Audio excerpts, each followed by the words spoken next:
Assalamualaikum warahmatullahi wabarakatuh. Di sini kami akan menjelaskan tentang review jurnal-jurnal, dua jurnal. Yang pertama diawali dari saya sendiri.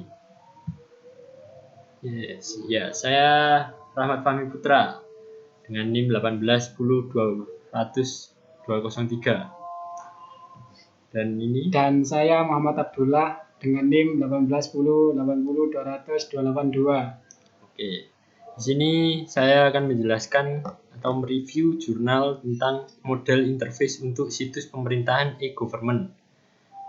Seperti bisa dilihat di sini, ini adalah jurnal aslinya dan di sini adalah hasil review saya dan kita berdua.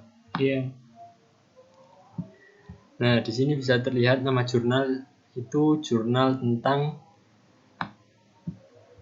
jurnal ilmiah komputer dan informatika komputa. Nah, kan benar. Dan volume halamannya itu volume 2 nomor 1 dengan halaman 41 sampai 47. Tahun perilisannya itu 2013 sesuai dengan yang ada di sini.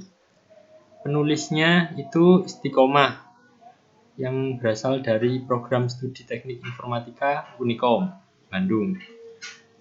Dan reviewernya itu saya dengan dibantu oleh teman saya ini. Tanggal reviewnya 12 Juni 2020. Latar belakang dari permasalahan yang dibahas di sini adalah e-government yang lebih dikenal dengan e-gov adalah penggunaan teknologi informasi oleh pemerintah untuk memberikan informasi dan pelayanan bagi warganya, urusan bisnis, serta hal-hal lain yang berkenaan dengan pemerintahan. Selanjutnya, tujuan penelitian dari jurnal ini itu penelitian yang ditujukan untuk membantu lembaga pemerintah dalam menyediakan fungsionalitas yang dibutuhkan oleh situs pemerintahan atau e-government. Penelitian yang dilakukan ini dilakukan dengan menyebarkan kuesioner pada beberapa responden, lalu dengan hasil kuesioner tersebut dihitung dengan menggunakan metode Kano. Nah, metode Kano itu sendiri adalah metode yang digunakan untuk menentukan fungsionalitas terhadap setiap daftar kebutuhan yang dibuat sedetail mungkin untuk lebih memahami persyaratan. Nah, seperti ini. Hingga didapatkan pendekatan yang basisnya lebih terstruktur. Permasalahannya di sini itu apa? Permasalahan yang dibahas di jurnal ini yaitu e-gov ini masih belum bisa berjalan secara maksimal karena masih terdapat banyak kekurangan diantaranya, yaitu e-gov ini kurang memenuhi fungsionalitas yang dibutuhkan oleh para penggunanya. Untuk metodologi penelitiannya yaitu dia menggunakan metode deskriptif kuantitatif dengan analisa metode Kano dan metode kuesioner. Hasil dari penelitian ini yaitu seperti bisa dilihat di sini, yaitu model interface untuk situs pemerintahan e-gov menghasilkan sebuah aplikasi CMS e-gov. Lalu dilakukan pengujian terhadap sistemnya dan dapat disimpulkan bahwa model interface yang dihasilkan berdasarkan hasil kuesioner yang disebarkan kepada beberapa responden, kemudian hasilnya dihitung dengan metode Kano. Maka model interface yang dihasilkan berupa aplikasi e-gov yang memudahkan penggunanya untuk membangun situs pemerintahan. Yang ketiga adalah pengguna yang ditargetkan untuk menggunakan model interface ini adalah orang-orang yang bekerja di lembaga-lembaga pemerintahan pada umumnya dan para pembangun situs-situs pemerintahan pada khususnya. Fungsionalitas yang disediakan pada aplikasi CMS e-gov ini antara lain fasilitas untuk login ke email institusi pemerintahan, berita terbaru, polling, link terkait dengan pencarian. Nah, yang kelima adalah setelah dilakukan beberapa kali percobaan, maka dapat disimpulkan bahwa untuk mendapatkan tampilan yang seimbang atau balance adalah dengan menempatkan modul pencarian, login email, dan link pada suatu kolom, dan modul berita dan polling pada kolom yang lainnya. Kelebihan dari penelitian ini itu lebih menggambarkan permasalahan itu lebih nyata lagi, sehingga mudah untuk dipahami oleh pembacanya. Dan kekurangan dari penulisan jurnal ini yaitu banyak kata yang salah diketikkan. membuat penulis pembacanya itu menerka-nerka apa yang dimaksud oleh seorang penulis itu. Ya, selanjutnya yaitu yang kedua, yaitu akan dilanjutkan oleh Mas Abdullah. Oke, di sini saya mau mereview dan ini hasil reviewan saya. Nah, di sini saya mereview jurnal yang berjudul Rancangan Layar sebagai alat bantu pendewasa interaksi manusia dengan komputer.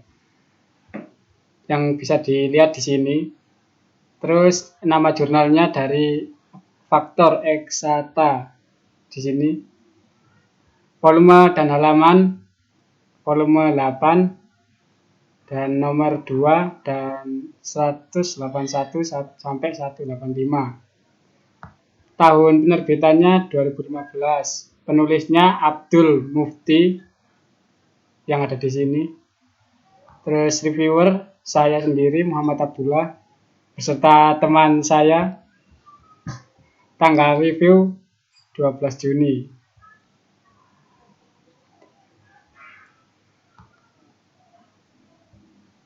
Latar belakang.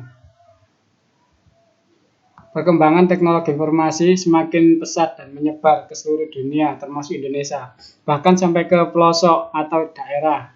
Sering dengan perkembangan tersebut, berkembang pula teknologi komputer baik dari hardware perangkat keras maupun software atau perangkat lunak.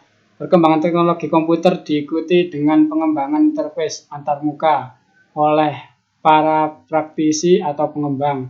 Baik perangkat keras maupun lunak, antar muka perangkat keras biasanya berupa peralatan masukan dan keluaran atau input-output. Sedangkan antar muka perangkat lunak meliputi ragam dialog sebuah program aplikasi. Di sini ada tujuan penelitian. Tujuan penelitian ini untuk memberi gambaran tentang rancangan layar yang baik dan terstruktur, terutama untuk meningkatkan bagi para perancang program aplikasi. Terus permasalahannya yang ada di jurnal ini ada untuk membuat program aplikasi komputer, seorang programmer atau analis harus membuat tampilan menarik dan baik untuk digunakan.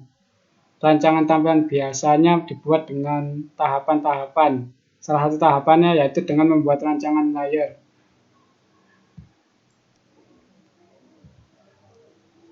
Dan di jurnal ini menggunakan metodologi penelitian deskriptif. 1. Mengamati langsung perilaku programmer atau analis dalam membuat program aplikasi komputer. 2. Mengidentifikasi fenomena yang ada. 3. Memberikan solusi dengan perangkat bantu dan langkah-langkah yang dapat membantu programmer atau analis dalam merancang layar. Salah satu perangkat yang dimaksud adalah lembar kerja tampilan atau LKT. 4. Rancangan layar yang direkomendasikan penulis menggunakan informasi-informasi yang terkumpul dari hasil pengumpulan data melalui pustaka dan studi lapangan untuk memberikan gambaran rancangan layar yang baik dan sesuai dengan ketentuan agar bisa menjadi alat bantu pengembang atau pendewasa IMK. Hasil penelitian setelah mendapat gambaran tentang fenomena-fenomena yang ada dan peninjauan terhadap rancangan layar agar bisa dijadikan sebagai alat bantu pendewasa IMK. Maka penulis memberikan simpulan sebagai berikut. 1. Rancangan antarmuka yang direkomendasikan ini sebagian bisa memenuhi kebutuhan pengguna. 2. Rancangan antarmuka dapat berhasil bila pengembang selanjutnya menggunakan adanya accessibility, identity, navigation, dan konten. 3. Rancangan layar yang baik adalah rancangan yang sesuai dengan kebutuhan pengguna dan dapat dijadikan referensi ke depan untuk dijadikan sebagai alat bantu pengembangan atau pendewasa IMK.